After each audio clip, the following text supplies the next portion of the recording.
Monsieur le président du barreau arménien, cher Simon Abayan, messieurs les membres du barreau arménien, messieurs chers confrères, chers confrères, je suis très heureuse d'être à l'invitation du Valérie Abayan,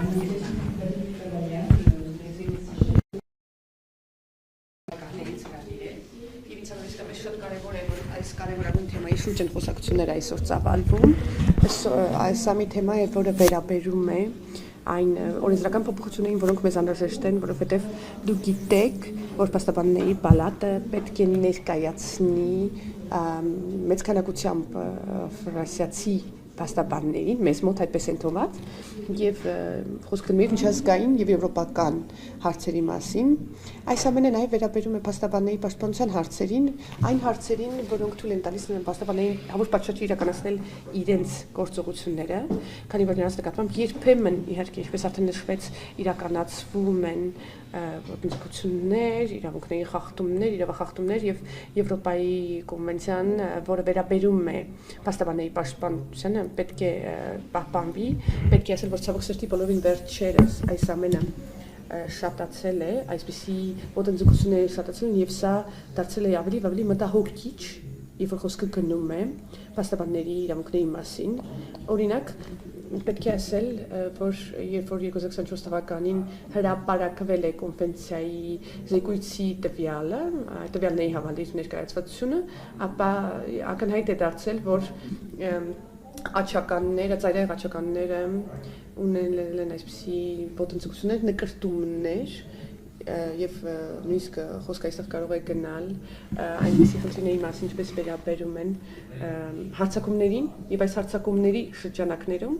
ես կուզենայի ձեզ համար մատնանշել, որ օրինակ օգտագործում են deepfake-ի տեխնիկաները, տարատեսակ կիբեր հարձակումներ եւ կա մի ամսագիր, որը ծայրահեղ աչական է, որտեղ նույնպես ներկայացվել են հարձակումներ եւ մեղադրանքներ են իրականացվել հենց փաստաբանական գործունեության շրջանակներում, այսինքն պետք է ասել, որ այս մասնագիտության շրջանակներում, որի իմաստը հենց իրավապաշտպանությունն է, արդեն իսկ կան իրավախախտումներ, կան սպառնալիքներ, որոնք բոլորովին ընդունելի չեն։ Եվ մի օրինակ եմ ձեզ ուզում բերել, որ մի այսպիսի դեպք է եղել, որ տրաֆիկինգի դեպքի հետ կապված եւ պետք է ասել, որ համակարգային քննարկումների ընթացքում վերհանվել են նարկոտրաֆիկի խնդիրներ եւ դրանք նույնպես վերաբերում են մեր մասնագիտության տեր անձանց, այսինքն Ֆրանսիայում այս փաստաբանները միավորվել են եւ ներկայացրել են խնդիրները հանցագործության հետ կապից։ Այսինքն հարձակումները փաստաբանների նկատմամբ ցավոք սրտի շատացել են, այստեղ գործ են դնում ճնշումները, վարչական բռնաճնշումները, ինչպես նաև սպառնալիքները եւ ցավոք սրտի այսպիսի բացասական հետևանքներին ականատես ենք լինում։ Այս ամենը մտահոգիչ է, այս ամենը ամբողջ Եվրոպայում,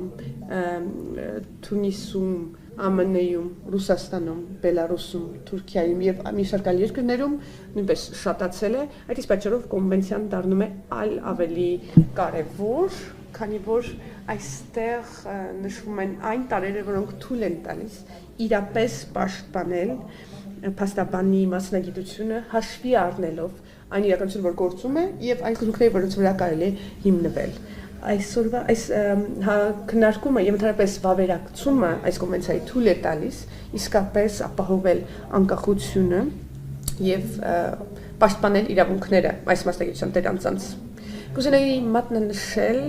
որ սա թույլ է տալիս համընդհանուր մոբիլիզացիայից խոսել, որովհետեւ մենք բոլորս կարողանանք, օրինակ Լյուքսեմբուրգում այս հավաքի ընթացքում, քննարկումների ընթացքում մասնագիտության տեր անձինք կարողանան ներկայացուցչական խոսքով ելույթ ունենալ եւ խոսել